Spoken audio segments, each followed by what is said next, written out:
Po yung nagpakulay. Ayan po. Oh. Kakaiba din po kami ng kulay ng damit.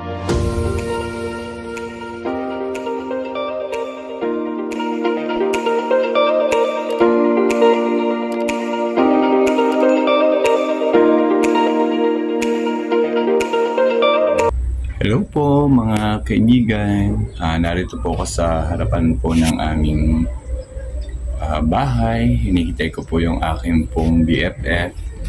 At kami po ay magpapagupit po ng mami. Medyo magpapaganda po ng kaunti at medyo kita naman po yung aming mga buhok. Ang puputi na ay maiba naman po.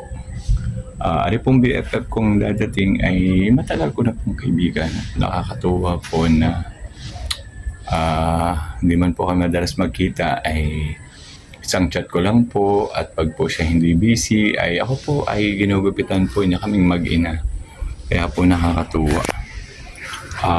Isa po siya sa pinakamahusay na magugupit din po sa aming bayan ng Ibaan. Marami po siyang nagiging customer kasi po bait din po niya at magaling din po siyang makisama.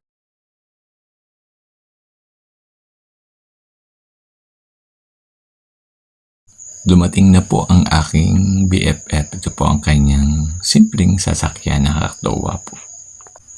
Ang aking pong BFF na yan ay isa pong konsehal sa kanilang barangay.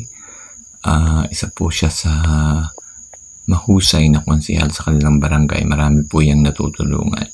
Nakakatuwa po at pag po kami ay gusto magpagupit ay talaga naman pong hindi po siya nagdadalawang salita na o nag-iisip na kami po ay gupitan.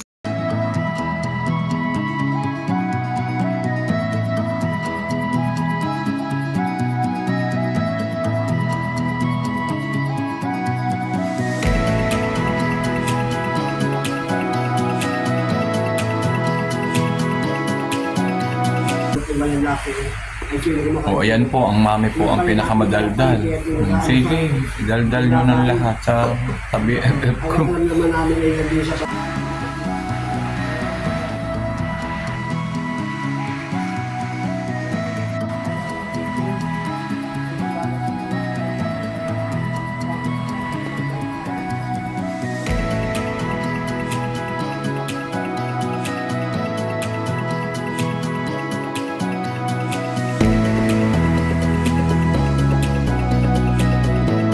Ako naman po ang magpapagupit, papaganda po muna. Ay, ang buhok ko po.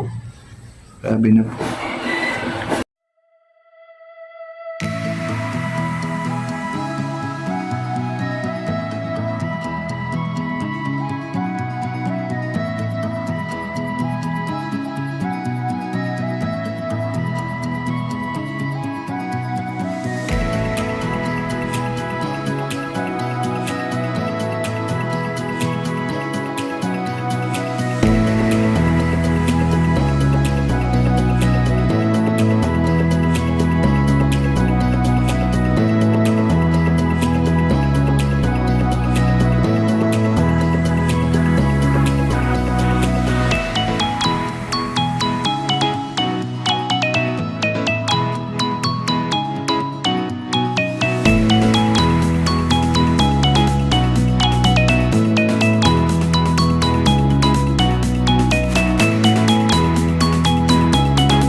Po. Kakaiba din po kami ng kulay ng damit. Ako ay black. Ang aking po ang BFF na nagugupit ay orange. Ayan. Enjoy po kami.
cellophane. Kami po tatlo ang pinapaganda. Titignan po namin mamaya pagkaligo kung gaganda kami.